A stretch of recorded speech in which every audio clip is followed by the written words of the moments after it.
Hey, it's Bill Simmons from the Bill Simmons Podcast here to tell you about Michelob Ultra Courtside. It's getting fans closer to the NBA with a chance to win prizes like courtside seats, a trip to All-Star Weekend, and much more. Check it out at MichelobUltra.com/courtside. Michelob Ultra Superior Access, Courtside 24-25 sweepstakes, no purchase necessary. Open to U.S. residents 21 and up. Begins on October 1st, 2024, ends July 1st, 2025. Multiple entry periods. Visit MichelobUltra.com/courtside for free entry deadlines, and official rules. Message and data rates may apply. Void where prohibited.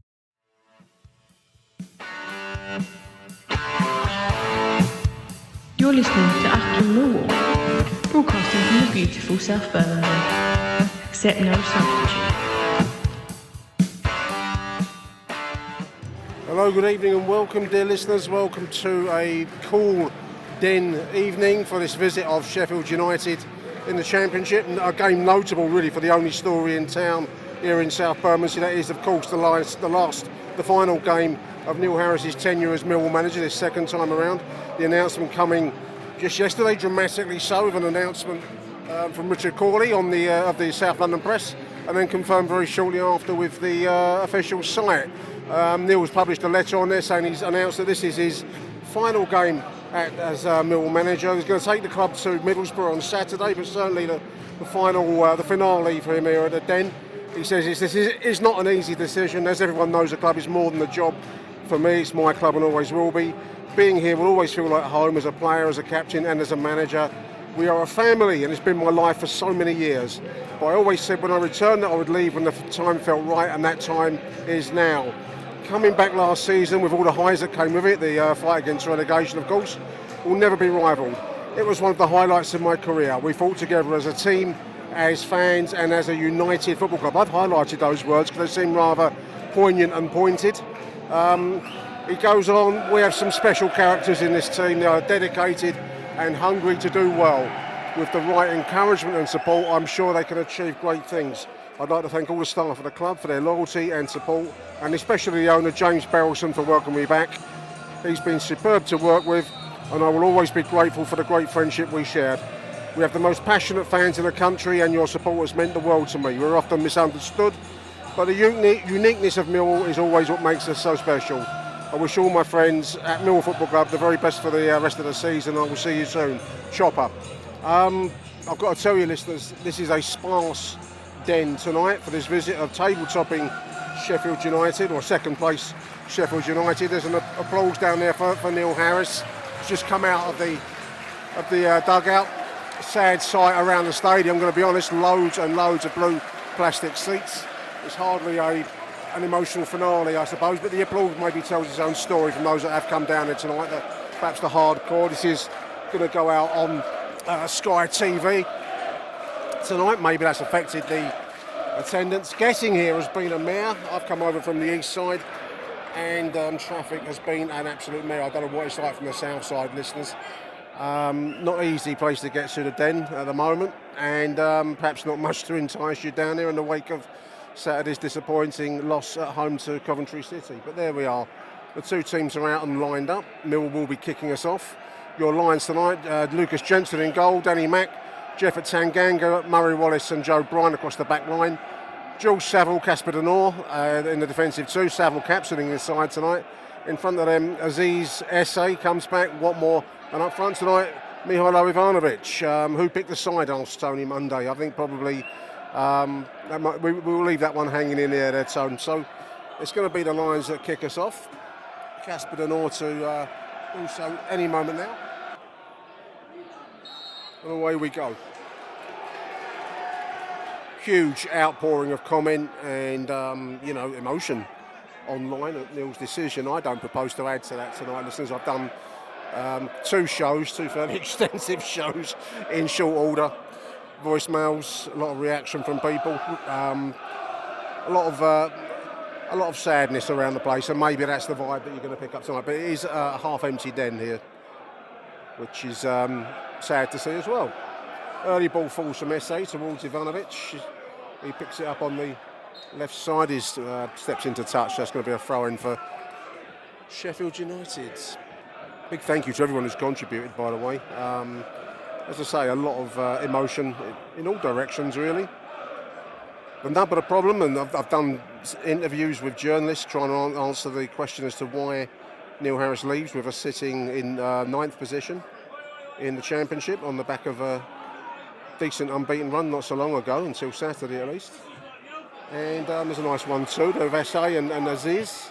Ball into the box, that's straight into the goalkeeper there, collected easily enough on 1 minute in. I don't really have an answer. I mean, it's the nub of it seems to us as an outsider, or myself as an outsider, I should say, this soap opera clash between Steve Gallen, the director of football, behind which sits James Berylson, the money man, the man that pays for the club ultimately, and who calls the shots, whether you like it or not. The desire that they've expressed to become a kind of a developmental side that builds up young players, presumably by playing them in starting, like Ivanovic starts tonight, and Essay's back, obviously, he's established now, but Ivanovic has not seen an awful lot of game time this season for various reasons. The main one seems to have been that Neil Harris doesn't see him as the finished article, and I think the nub of the problem rests on the difference of opinion as to whether you play youngsters and watch them make errors and mistakes and cost you points, or do you play your old sweats? The old sweats haven't always done so brilliantly either, so there we are. Yeah, very strange vibe, people texting me, journalists wanting to talk to me. I've been on the BBC twice, I don't say that as any kind of humble brag, but it does get a bit difficult to say the same thing in different ways each time, especially when you really only are speculating at the causes that lie behind this decision. But tonight is Neil's finale as Mill manager. Will he come back again in the future? Who knows? Never say never, I suppose, but hard to see that at the moment. We don't really know who comes next. There's various names being touted on the betting markets. Matt Bloomfield seems to be favourite, if that means anything. Matt Bloomfield of Wycombe Wanderers. My only worry there is that managing Millwall is a fairly intense pressure cooker, whereas managing and being successful at a place like Wycombe is a much more comfortable, less fraught atmosphere. It's no wonder Fred Onyedinma couldn't handle the deer here. The situation here is nice work there by Bemiziz, a throw in just 3 or 4 yards short of the left side corner flag. Yeah, no wonder that Fred Onyedinma likes it so much there. You don't have people on your case in quite the same way you do here at the Den, but there we are. Ryan Leonard, of course, suspended after that booking on Saturday, adding to the damp, cold miserableness of the whole day. Essay getting hustled off the ball there, draws a free kick. No, his referee's let that go. Wow. I thought referee Saturday was lax. This bloke started out in the same vein. Sheffield in possession. We're on 7 minutes at the moment, the right side. They're looking to pass the ball backwards and forth. Chance for a shot, the 8 on the edge of the penalty area. There was a moment there where the goal seemed to be wide open. There's a shot wide, it's gone wide. I thought for one moment the angle that I was at, they took a deflected shot. I thought it had gone in the net, dear listeners, so that's why I froze. But it's gone behind for a left-sided corner for Sheffield United. 8 minutes into the game, dear listeners. It's a cool night. Flags fluttering in the breeze on the opposite side, the Dockers stand. Then illuminated by the floodlights, but acres and acres of blue plastic seats visible all around, including me. I'm sat on my own at an outcast in Birdshit Corner, surrounded by blue plastic seats. So I don't mind it really. I can talk to myself, and therapeutic almost. Lovely take there from the kick by Romain Essay. All breaks now. This is Joe Bryan, edge of the penalty area. Shot deflected over the bar. Beautiful take by Romain Essay. Dare I say it, Premier League take there as from that goal kick out from Lucas Jensen. Martin Lyons with a left-sided corner. Left-sided corner. Going to be Jules Saville taking. I think Chicago Joe, one of our contributors, didn't like Jules Saville taking corners. You're going to get it now, Joe, if you're watching. Must be about midday out there in Chicago. In it comes from Saville. It's a deep one. There's Tanganga. Oh, free header just onto the roof of the net there. A chance. Big chance, actually. Onto the roof of the net from Jeff Tanganga. 9 minutes. First chance of the game, really. Harris, in that little open letter that he put on the club website, praises the spirit of this squad. I was interested to see how they'll take tonight's game. Obviously, it's a fairly flat Den, in truth. So we'll need that spirit, that spine that Neil refers to. I do agree. They've really produced some big games in this unbeaten run until Saturday anyway, when we slightly ran out of petrol with a makeshift 11. Still didn't do too badly, but we just didn't produce the goods up front, did we? Ivanovic leading the line today, which many have called for. Langstaff didn't do so well on that single striker role Saturday, but I do think it's a difficult one for a player of his stature and background to handle. Neil's final game will be at Middlesbrough on Saturday, after which we await news of the new appointment. It's going to be strange. I've never known a manager, complete 2 final games before going, and certainly not in Millwall circumstances anyway. But as I said online today, he is a unique figure in Millwall history in many respects, and this confirms it still. Ball loose, this is the 7, putting the ball out wide left. This is Sheffield, decent cross across the face of the goal. It's back into the mix. Bouncing around inside the 6-yard box, it was like ping pong in there. It's gone over the bar, thankfully. There was a moment where it was hard to keep track of where the ball was going. It looked like it was looping into the net at one moment. It's gone over the bar for a goal kick. Danger move there, good powerful cross in from the left side, 14 minutes.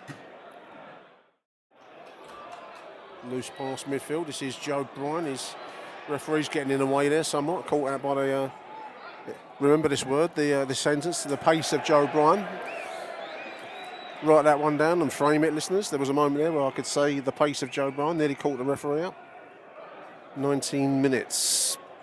Incidentally, dear listeners, we've been nominated, we in the Achtung Millwall podcast sense, have been nominated as a best team podcast in the Sports Podcast Awards this year. I'll stick a link for voting on the show notes of this show. Really, I think we're up against it. I mean, it's a very strange, eclectic mix of sports that we're up against. This is Miami Dolphins, an ice hockey side from North America. Lovely pass there, Ivanovic. This is Watmore now in the centre. He's got Danny Mack overlapping, ball into the middle. It's going to come through to Femi Aziz. Can't quite bring it under control for a shot there. He does get up first. It's going to come in from Joel Saville. That's over the heads of the attacking group in the middle there. Yeah, so it's the Spurs, Tottenham Hotspur podcast, Brighton's Widnes Rugby League. So it's a very strange mix of shows we're up against. I'm not sure how anyone's going to judge one against the other. There's Achtung Millwall in the middle of all that little group, but votes will be handy. I'm cynical enough to know that the big numbers will go with Tottenham and Brighton, but if you can vote, that'd be wonderful. I'll stick a link, as I say, in the show notes for this. Lovely take there, Romanes. Can't get it back, unfortunately. It's gone for a throw-in. 21 minutes gone. Mill have been bright. Best chance, obviously, was from the corner, the set piece earlier on, but we're looking to move the ball at pace, pass it around. Sheffield United's best chance was from that left-sided cross that I mentioned a few moments ago. So, yeah, it's been a decent game so far as we go halfway through the first half. I do have the strange vision of, we're up against the Mighty Ducks of someone, or an ice hockey side, and various, I think there's an Australian Somerset County cricket podcast, someone from Australia. I just got this wonderful idea that people might check out the opposition and find themselves listening to dear old Bobby T on a stream of, apoplexy after losing at home to Coventry or something of that kind. And what they'll make of that, I really don't know. In downtown Chattanooga or somewhere. Yeah, another one. It's an injury. That's looks like Saville gone down. That'll be a blow if he goes out of the game.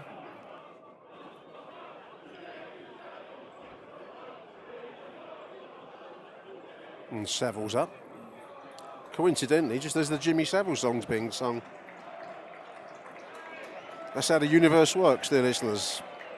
It's all one giant coincidence. Anyway, Saville's gone off. He's having received his treatment, and the referee will drop the ball for Sheffield. This is Sheffield pressing about halfway inside our half. The Millwall side entirely encamped behind them. That's hoofed clear to another red and white striped shirt. Rather aimlessly done. Ball over the top from Romanes to set Duncan Watmore running. physiqued off the ball there by the two. A bit like the guy that used to have sand kicked in his face in the old Charles Atlas adverts. One for the kids there. Hey, quit kicking that sand in my face. And how come I can't get a girlfriend? It's because you don't do enough press-ups, mate. Was it isometric? Was that his exercise regime? We used to have a ball worker. Did you have a ball worker, dear listener?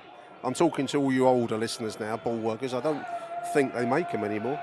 It was basically a spring within a kind of a metal tube with handles on the end, and you had to hold it and compress it, and you could do various exercises to try and build your beach bod up.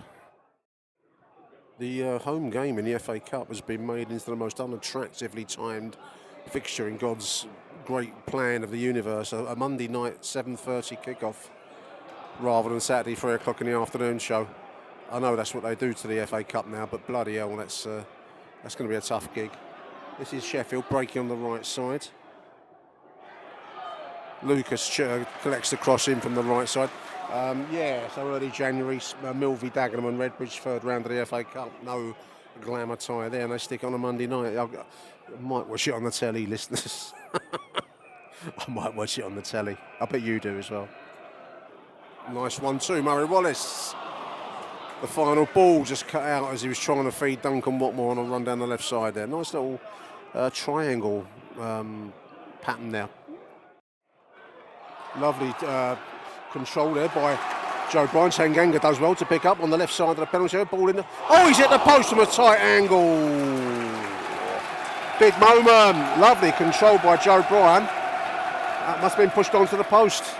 Tanganga collects and makes a little run in and slams it hard down low and presumably pushed onto the post for a left-sided corner. Wow, big moment.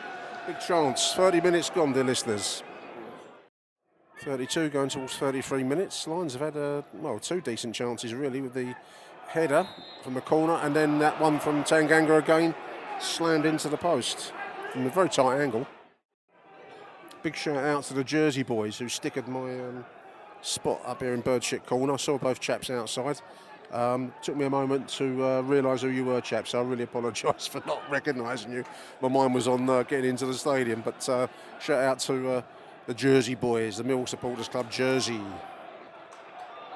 Ball breaks. Duncan Watmore on the left side of midfield. Escapes his man nicely, breaking down the left side into the penalty area. Ball back. This is Jules Saville. It's Romain Esse. Breaks again to Saville. Oh, he's hit the post again. Woodwork. Oh, and Ivanovic blasts over from a tight angle with a goal at his mercy. Difficult take, to be honest. That's twice now we've hit the woodwork. Jules Saville there. And Ivanovic probably should have done a lot better. 36 minutes, dear listeners. Ball breaks to Femi Aziz, though.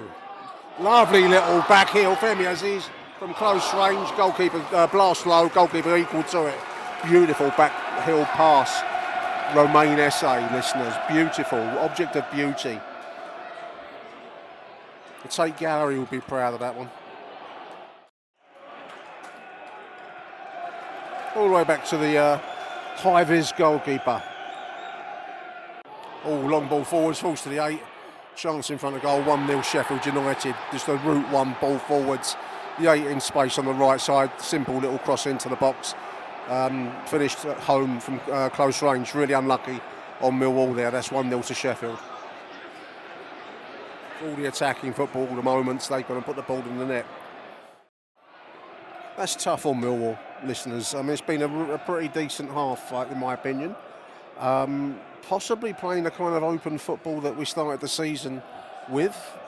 Thinking back to the Watford game and the game at Bristol City that I went to. Open football, attacking football, pretty good football. Luck not going with us in those games, and then not so far, not tonight. But then getting caught with the break there. This is now Sheffield coming down the right side. It's a great tackle by Joe Bryan now. So I suppose Neil Harris's riposte would be that's the cost of playing the style of football that the hierarchy want. There's half time. Tough on the Lions. 1-0 down at half time. a game that we've done pretty well in. Hit the crossbar, or hit the woodwork twice, and had some good chances otherwise. So really tough. But Sheffield United showing the ruthlessness that have put them at the top of the table, whilst we languish in Neil Harris's finale. So there it is. Half time, 0-0, Sheffield United 1. We'll be back after these messages. Achtung, Millwall. Hello? Hey Nick, Glenn here. I'm a bit late now. I think everyone's talked about the Neil Harris situation. I want to sort of just look at it from like taking a step back really, because if we look at, people talk about the disagreement between Gallen and Harris and the let's say the conflict between the short-term and the long-term goals. Harris needs players now that can perform. The club is moving towards a model of developing youth instead of them on to become financially sustainable. It all starts at the top, and maybe obviously there was the emotional impact of losing John Berylson, but when James took over, you've essentially got a new captain of the ship, and he decides the direction we're going in. And I think this decision to make the club financially sustainable, it was always going to happen. I mean, the amount of money that John Berylson was generously putting into the club in the form of loans, I think that he was converting into shares and was never going to recoup. James clearly doesn't see that as being a model that is sustainable, and he's absolutely right. In the cold light of day, at some point, with all the altruism, and the philanthropy in the world, you're going to stop at some point and say enough is enough now. I've given away a small fortune to keep this club going. I'm investing in the area and the ground, and I want to make sure that the training facilities are the best they can be. But the good times always come to an end. Someone else will need to take over at some point. And James is trying, I think, just to put the club in a position where it can support itself. So once that decision was made, having Neil Harris in position was always going to be an issue, because Neil is a traditional football manager and he's judged on short-term results, so he has every reason to be concerned on that front. And so ultimately his goals and aims and strategies did not align with the board's, assuming all the board are behind James Berylson. I assume they are. So anyway, whoever comes in, if this new approach is going to work, this person is going to need to be completely on board with the fact that they're going to be responsible for developing talent and giving them an opportunity in game time to prove their worth so they can be sold. That's great, but you're going to need a season or two to develop that talent and get that pipeline running through the club. And that means that you need a squad that's going to be able to stay up in the Championship for at least 1 or 2 seasons whilst that change happens. Otherwise, what you'll end up doing is running the current squad into the ground. They won't be able to perform at these levels for prolonged periods of time. The club will drop further and further down the table and we'll get relegated. And then we'll have a really nice development pipeline, but we'll be in League One, and we know what an awful place that is to be. So, unfortunately, I think to fund this change in direction, there needs to be investment both short term and long term. And I think that's probably what really did for Harris in the end, is that the short term investment wasn't there. He was being judged on that performance, and quite frankly, he wasn't really being given the tools to do it. But at the same time, I actually do support this long-term financial sustainability. I think it's the only way the club's going to survive. Every other major club in the Championship, in the Premier League, even the big ones in League One, all work under a model where the club has a style of play and has a way of developing youth, and a coach who develops that first team. So why should Millwall be any different? We can't continue to operate as the old-fashioned model, because we will, like the dinosaurs, go out of existence. So that's my thoughts. Probably not a huge amount new on what everybody else has said, but I just think that this next recruitment, the manager, is going to be really interesting. It might not be the candidates they think it's going to be, because the likes of Mark Robbins and whatever, are really good short-term managers, but are they the people to develop young talent and bring through players and give them time on the pitch? You know, somebody who's more, jokingly, people talk about Mourinho, but he's the perfect example of a manager who thinks in the short term and self-interest. And that just isn't going to work.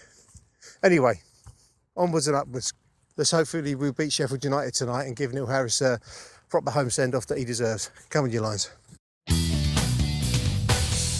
Achtung, Millwall.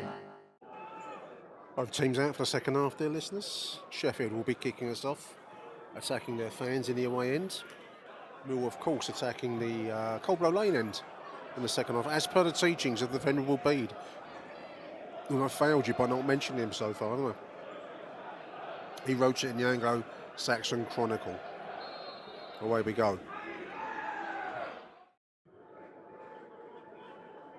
Slight kerfuffle down in front of me here, dear listeners. I don't know what that was all about. Someone touched someone.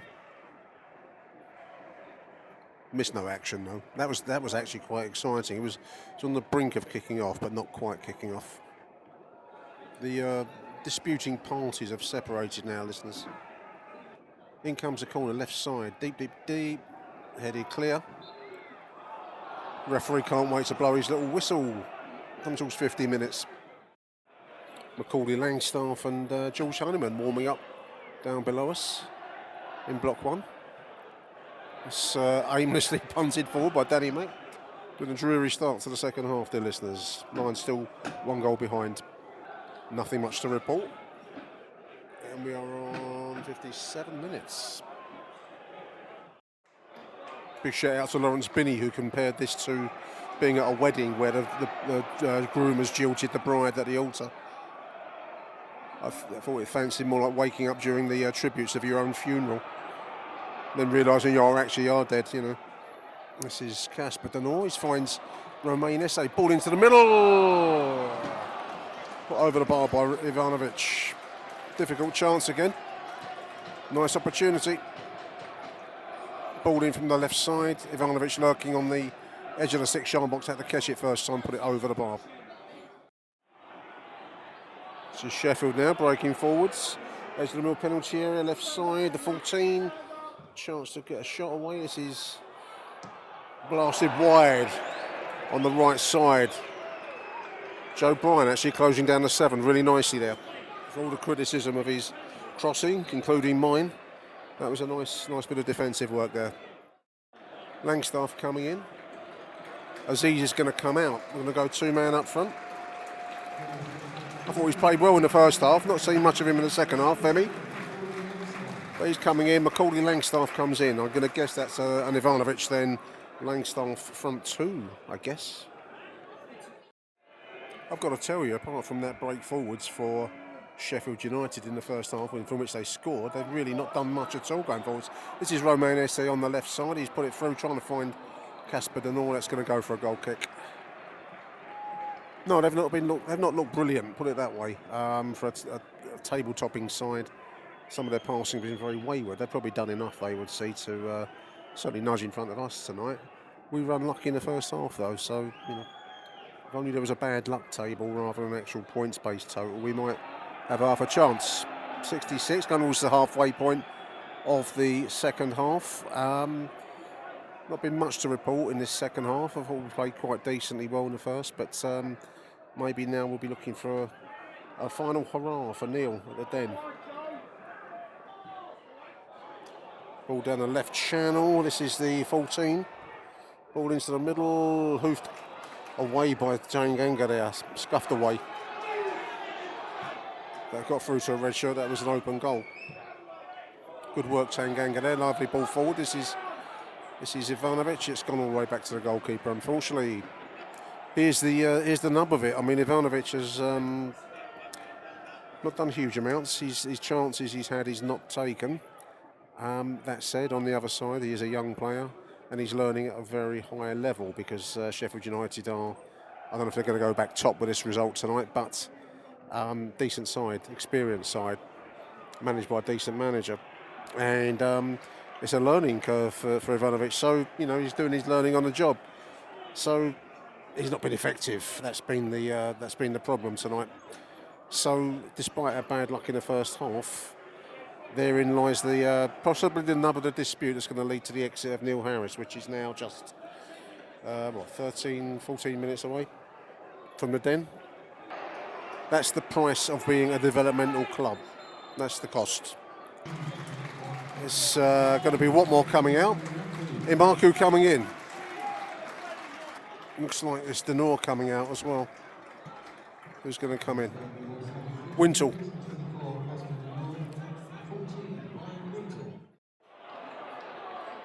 This is Imaku on the left side now. Breaking down. Oh, he's into the box. Gone over. Howes for a penalty there. Referee's not going to give us anything. Goal kick.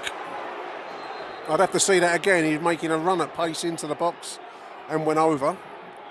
Referee gave nothing. I'm a long, long way away from it, but looked a good shout. 84 minutes.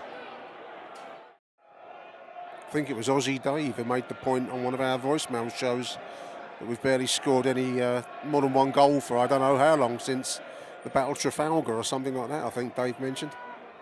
It was a long while. Falls to the left-sided corner. Nice work in Marco and Langstaff there on that left side. We're on, 87 minutes. Decent cross, please. I think it's Jules Saville's going over to take this left-sided corner. Brian having been largely effective on the old crossing all game. SA's over there with Jules Saville. It's taken short. SA going to try and take his man on. He is. It's a float of the ball in, left side. Tanganga's there, bouncing around, up in the air, unfortunately. This isn't away. Brian finds Imaku, chance to run now, maybe. 88 minutes just gone past. Taking his man on. What can he do? He's beating for speed into the box. Blocked for a corner, left-sided corner. It's exciting when he gets running like that. I do believe that there's something in the boy. Certainly got pace and power. Whether you'd start him or not, I don't know. But certainly coming into a game like now, maybe you've given him a few more minutes. But he picks the ball up from midfield and makes runs, and it panics defenders, and that's good enough for me at the moment. Anyway, left-sided corner. 89 minutes on my watch, plus any added time. There should be a bit. It's going to be Saville that takes this left-sided corner. We must be going towards the 90-minute mark now. In it comes. It's a deep one. Volleyed. Would have been spectacular if it had been on target over the bar though by Tanganga. How many minutes we got added on here? His machine didn't work, so God knows how many minutes of added time we got, listeners. 5, they're showing 5. Well, whoever comes in, dear listeners, has got the basis of something here to work with, I believe. We will need extra players in January. I think that must be part of the conversation with whoever comes in. If they're not going to be talking like that, then who knows who we're going to get. This is Imaku. Goes past his man on the left side. Can he get a cross in? He can. It falls to Langstaff. He couldn't bring it under control. The referee gives a free kick because he clatters into a defender. Well, Langstaff claiming he was kicked high in return, but nothing given for that. Imaku's looked dangerous coming into the game late. Ivanovic has not been an effective game for Ivanovic, I'm going to be really honest with you. Langstaff's not looked too bad late in the game. But as I say, I think that the conversations will be interesting with whoever they find as the next manager, because the issues remain quite apparent tonight. I mean, with always a poor ball. Jensen gets there, under hit back pass from Tanganga there.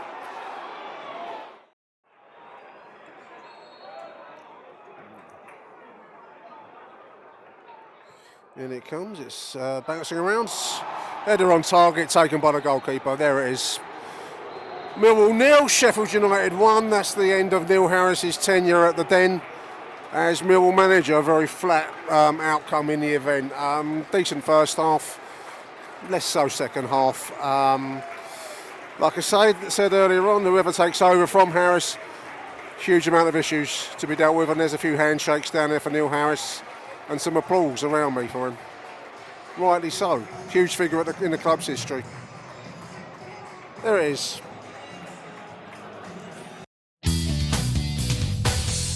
Achtung, Millwall. Hello? Joe from Chicago.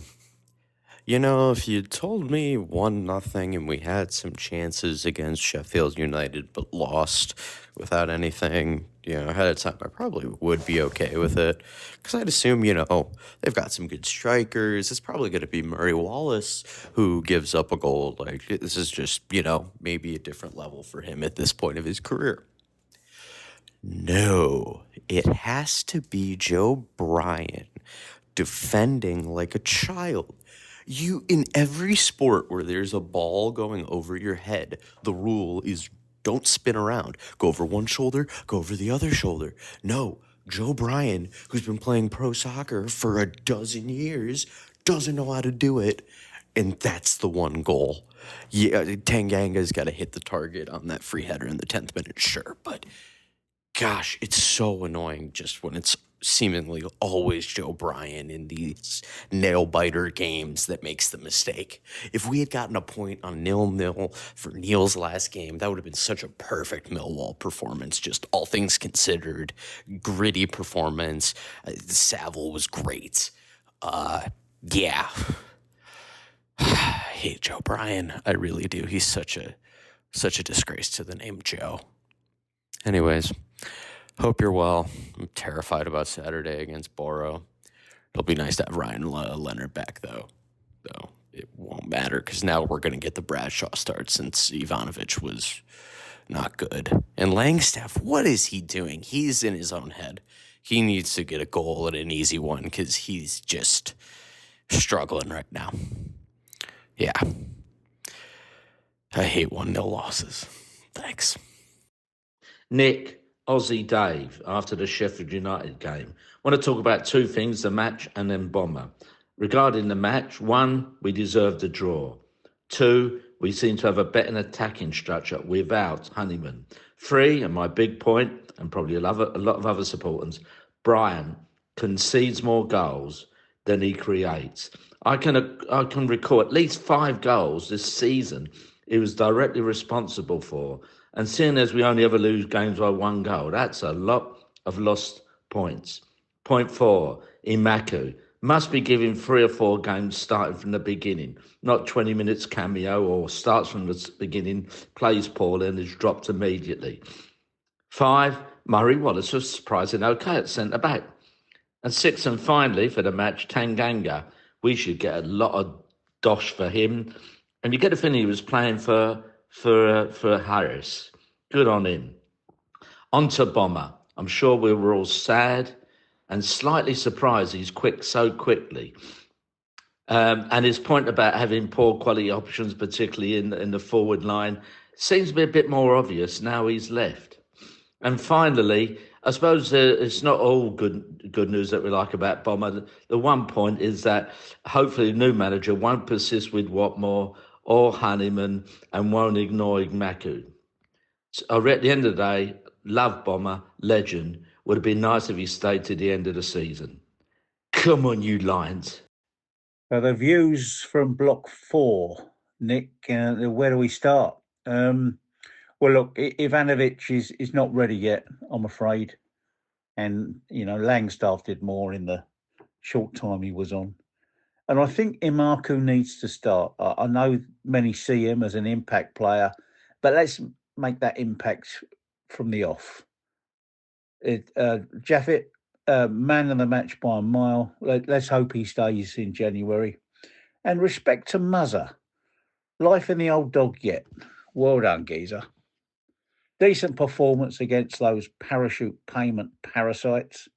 It looked like 1 goal would decide this one, and that moment of quality came with that defence-splitting pass. Still not beaten by more than 1 goal in 18 matches this season, and still 8 points clear of the bottom 3. Yes, that's the statistic we need to be concerned about now. Bombers' last game on Saturday, and let's hope we can at least avoid defeat as the great man exits stage left. But the tough games keep coming. And if football was played on paper, then we do have an easier run of fixtures in the new year. The new gaffer will be installed by then, and Wycombe Wanderers manager is apparently odds-on favourite, judging by one source. And I'm afraid that would be underwhelming to our fan base. Talk of Steve Cooper should be of concern. When was the last time Millwall had a manager who looked more like the Archbishop of Canterbury, FFS? Jose was seen having pie and mash in Tower Bridge Road yesterday, and Pep popped into the shunters last night for a swift half. Yes, we've got another few weeks of all this nonsense. Achtung, Millwall has been shortlisted for the Sports Podcast Awards, I understand, Nick. Best team show. And in the shake-up against some tough opponents across a range of sports. Well done indeed, Nick. You are a smooth operator. Achtung, Millwall. Hello? Hi Nick, Ruthless here. Just some comments about the game tonight against Sheffield United. I thought we was really unlucky to not get at least a point from the game, because I thought we played really well, to be honest, and you could see the players were giving it a go. We had some really good chances to get a goal, but unfortunately just unlucky, and it's that little bit of quality between both sides. You make one mistake and they scored the winning goal of the game. It's fine margins. Now, it's a game of fine margins. That it just shows a little bit of quality between the difference in quality between both sides. I thought Maku looked really good when he came on. I'd like to see him get some more minutes or start a game, because he's got that pace which defenders don't like. When you got an attacker with loads of pace running towards you, the defenders don't like that. And the last few games when Maku's come on as a substitute, he has changed the game when he's come on. I thought Aziz and SA had a good game tonight. It was good to see Ivanovic get full 90 minutes, and look forward to seeing some more of him soon. And I thought the back four did all right, to be honest, most of the game. I thought Wallace had a good game. Tanganga, he was putting in some good tackles. And yeah, I felt like we were really trying to get something from the game, but unfortunately we were just unlucky and couldn't manage to get anything from the game. And Sheffield United took all 3 points. Yeah, it's just some quick comments about the game. Yeah, it was an unlucky one, that, but move on to Middlesbrough on Saturday for Neil Harris's final game. Come on, you Lions. Nick Hart, Bobby T. Thanks, Chopper. Thanks, Neil Harris. Thanks, Bomber. Thanks for everything. But none of the fucking players tonight played for you. Fucking none of them. How the fuck a Marco does not start that game? I'm fucking fuming. And Joe and Brian, Joe and Cunt, one mistake, and the Blades won it. They didn't deserve that. Mihailo, I'm not going to lie to you, I don't think he cut it. He had 2 chances. He cannot cut it in the Championship. You know, he started today. Harris gave him his farewell chance, and I feel sorry for Harris in a way. Thank you, Bomber. But we lost to the Blades, and they did not deserve that. So, Mihailo, I'm not seeing it. And what more? Anyway, Neil, 1 more to go. Thank you for everything. Thanks, Chopper. Right, Nick Hart. Bobby C. That's 2 home defeats now. I'm not blaming Harris. He played Mihailo from the start. He's not cut out for it, but that's 2 home defeats now where we played. And it was such a bright start today. Aziz, why did he come off? What more does fuck all? We started so well. SA, for me, trying too much. Aziz done really well. And then Joe Bryan, 1 mistake. Long ball over the top. Sheffield United did not deserve that to get all 3 points. We deserved a point. Didn't get a penalty. The Harris reign is over now. 1 more game, Middlesbrough. Take a point. Mihailo doesn't cut it for me. And that's it, really. I'm not going to frustrate and moan because Neil Harris, none of the players tried for you today. Only a Marco. Bye for now, Bobby T. New manager might be Robbins. Bye for now. I mean, Nick Hart, Bobby T, if we're not careful, right? QPR were on 5 points a couple of weeks ago. Now they were only 4 points behind us. If we're not that careful, and then the other games, Middlesbrough, Blackburn, we could get dragged into the relegation, whoever comes in. And I just don't get it. Langstaff, 4-4-2 today, I think it was. I don't know, not the first half. Mahala can't do it on himself. Inexperienced, 3 million. This could be a waste of money. Anyway, bye for now. I hope we're going to get a point at Borough. Bomber, Neil Harris, thank you for the good times. Bye for now. I will say this, though, Nick. Mihalo had a chance to Harris on a play today, all the haters, whatever. He had 2 chances on a play. In the championship, you've got to take these chances, Mihalo. You didn't. That's why we lost the game. Deserve the point. Middlesbrough, Mihalo will get a hat-trick. Bye for now. Hi Nick, Matt Richards. Just dialing in, driving back from the game. Nice. Bad times, isn't it? I mean, that was awful tonight. Awful. Was the performance awful? I've seen worse. Maybe it felt awful just because of the whole situation. We weren't good enough tonight, but it's a bad game really. Sheffield United didn't really impress me that much. I think they're going top tonight. I mean, bloody hell. Kind of think when you see your team like that go top, you think, well, actually, this league is a bang average league, really. What could we do if we had a bit more quality in the team? And I think that is what's missing. You see the difference Tanganga makes at the back. A stupid goal to give away, I mean, it's a simple ball over the top, Brian in no man's land, and that's it, and that's all they created. I can't remember Jensen making another save, did he? I think he did. And I mean, I think we probably even had more chances than them, and bloody hell, we only had like 1 or 2. Awful game. This is it. We're not creating chances, are we? Yeah, I didn't think. Well, I thought Romain struggled to get into the game. Maybe clearly he's a marked man now, isn't he? Every time he gets the ball, he's got 2 or 3 on him. I thought Aziz looked quite dangerous. I was surprised he came off at 60 minutes, really. Idemo did really well in these 20 minutes. And I think that's really positive. That's, trying to grab hold of positives here from the pit of despair. I mean, but I think Idemo did well. Up front is where you've got concerns, and I'm not going to moan about Ivanovic because he's only a kid and he's learning, and he's up against an 8-foot defender tonight. Why do we keep pummeling it up there, expecting him to win that? Well, perhaps he could challenge a bit more. He's got to beef up a bit, Ivanovic. But we just got no joy out of that. We just give him the ball back to him all the time. Our passing was a bit. We did these kind of flicks and just hope.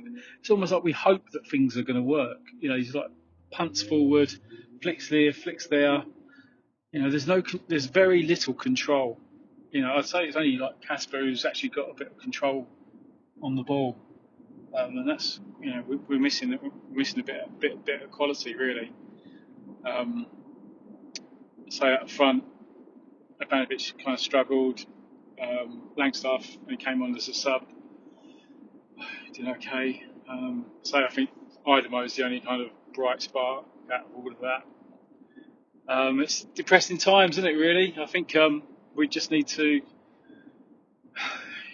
why Harris is still, God, I love him, and I was one of the ones that stayed to the end to give him a round of applause, or clap him anyway, at the end of the game, to pay, not pay you respect, but, just to, just kind of show you appreciation of what he's done, because he's done, I'd say, more than any other person I can think of anyway, for this club. But anyway, moving on from that, why he's still there, I don't know. We just need to move on. If he's hanging around, it's pointless. The club's in limbo. So put anybody in charge, even Barrett or Nugent or whatever. Just it's absolutely crazy. Why? It's almost as if it's a farce. That it's a mutual handover, conscious decoupling or whatever the Gwyneth Paltrow, Chris Martin thing was. it's not that. He's resigned. He doesn't want to be there. He's only there for the good of the club because James has probably asked him to. But I don't think it helps the club. I don't think it helps the team for the next 2 games. If he's gone, he's gone, and we need to get somebody in quick because we just seem rudderless. The whole night seemed rudderless. The crowd just didn't know what to do. Players weren't really on it. They were kind of jogging around a bit. There was effort sometimes, but sometimes you just can't. They're going through the motions. We need new impetus now. God knows what we're going to get, who we're going to get in. But that's probably a conversation for another time. Now we've got to kind of get together and try and get something against Borough because that's 2 defeats in a row. Borough 3 defeats, and we've got Blackburn who are flying high coming down to the Den. Hopefully we'll have someone in by then, but who knows? Anyway, that's Matt Richards from the pit of despair, Nick. Yeah, that's it. Cheers, mate. Come on, you guys. Hello, Nick. It's Tony, mate. Just driving home from the game tonight where we lost 1-0 to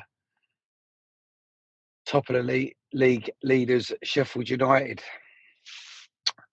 Well, it's been a while, like I said, since I've been on, but a week full of emotion, to say the least.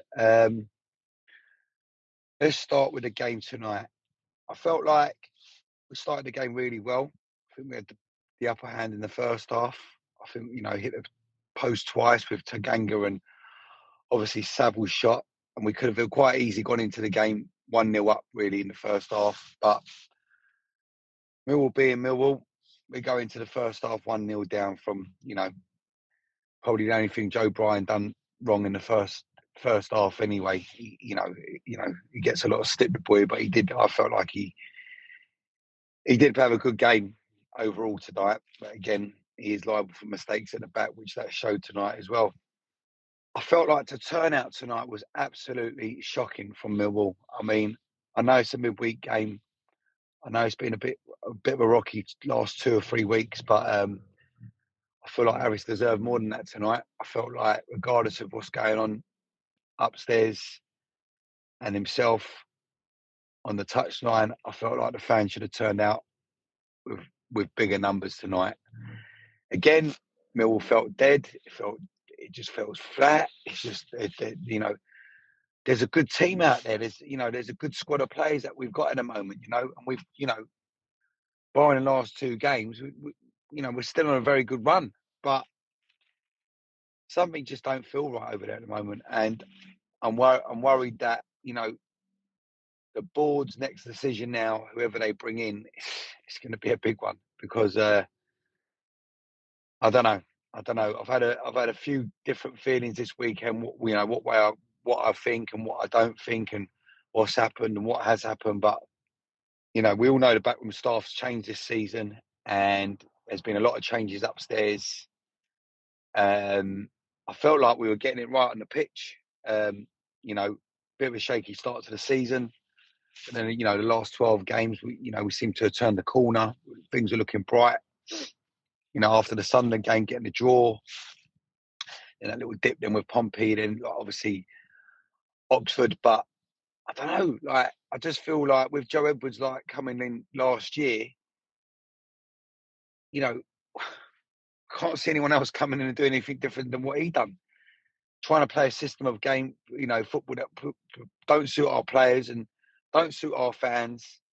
Yeah, we might win a few, but I feel like, the writing's on the wall at the moment with the club in general. I don't know what's going on, but, I don't know where the negativity has all come up until a couple of weeks ago for Harris. I know it's split the fan base again. For me, one thing Harris gives you, you never know what you're going to get with Harris. Do you know what I mean? If it's a cup run, if it's, it's a 3-0 win, it's a 3-0 loss, but we're all in it. We're always in it and always up for it, under Harris. As we remember last year with Joe Edwards, going back to, it was only last season, it was like you knew straight away we weren't going to win as soon as we go goal down. So I'm worried.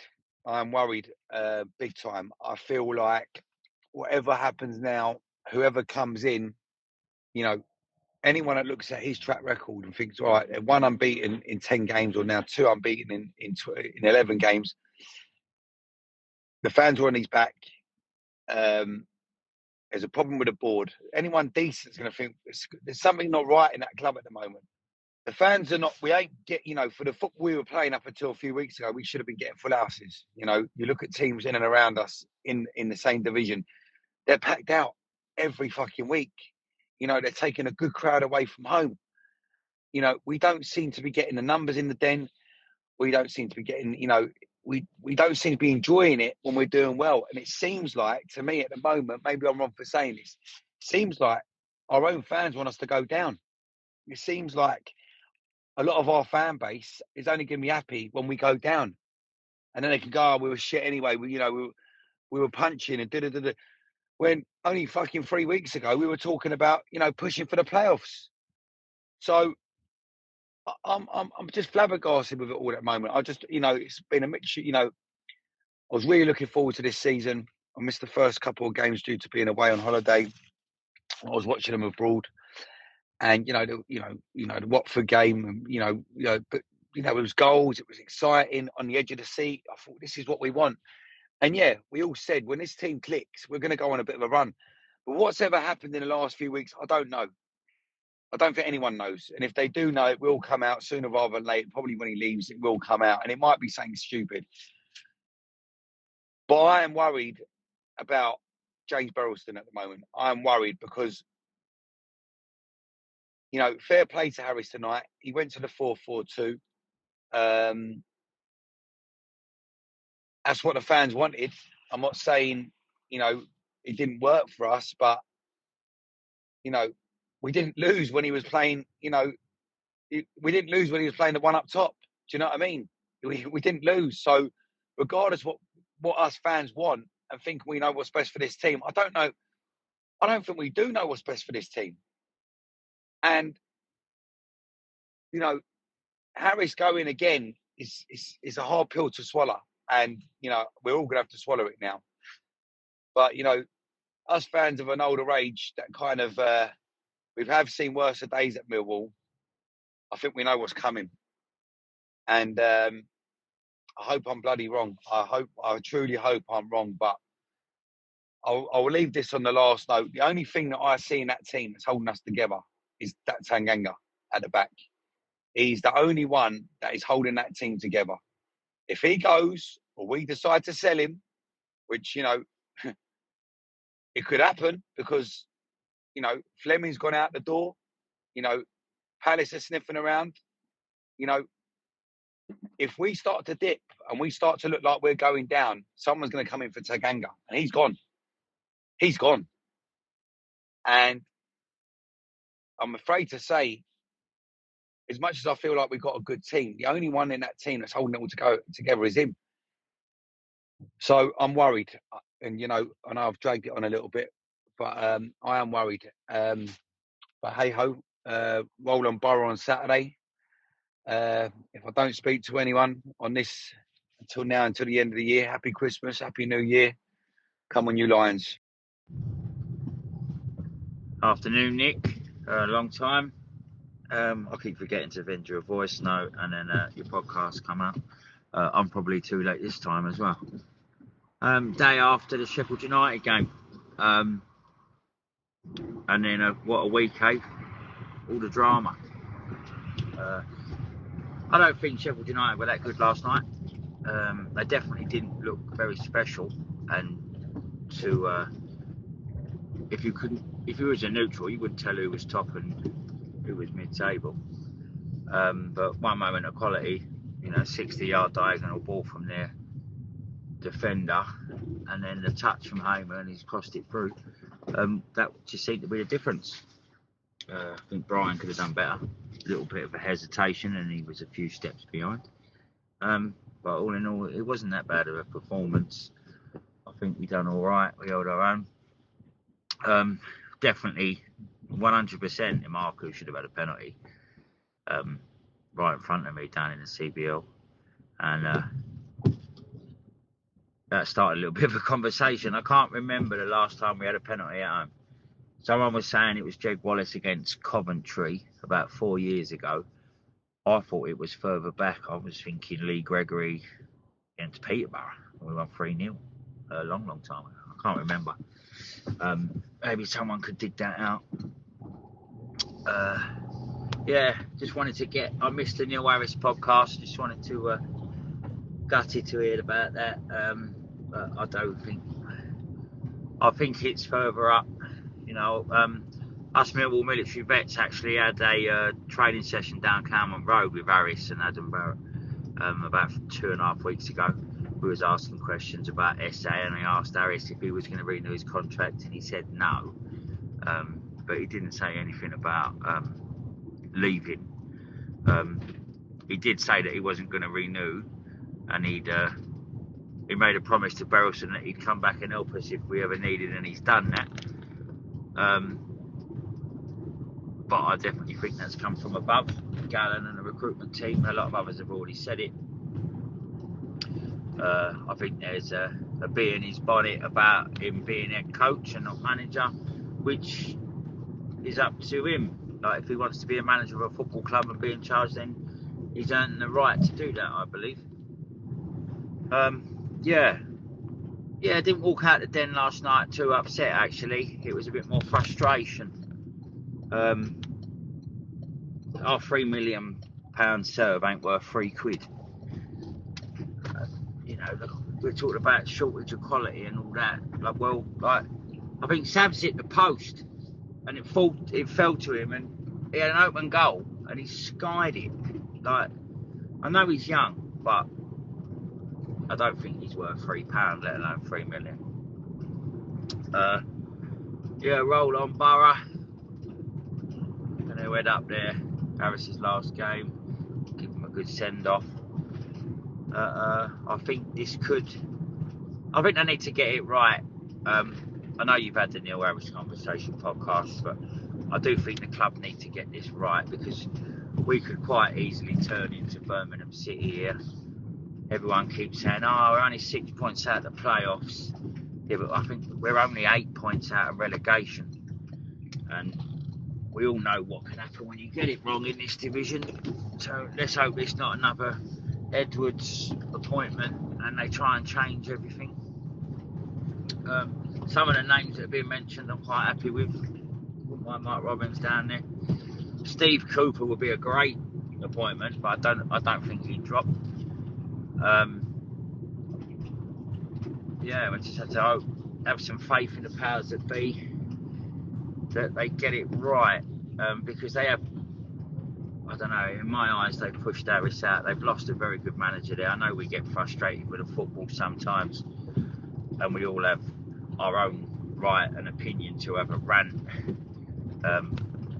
but you can't argue with the stats, and Harris's stats over the past year have been phenomenal, and we're going to miss him.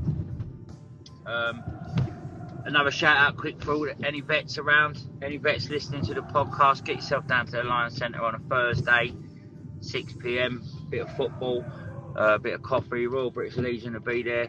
We'll have a little chat just to get it going. Numbers are dropping, and the club put all this stuff on for people, and it's Christmas, so anyone out there listening, your own veteran, come down for a coffee. You ain't got to play football, just come down, it'd be good to see you. And roll on Saturday. Hopefully we can let Harris go with a win. It's going to be hard up there, but we'll just go for it, eh? Come on, you Lions.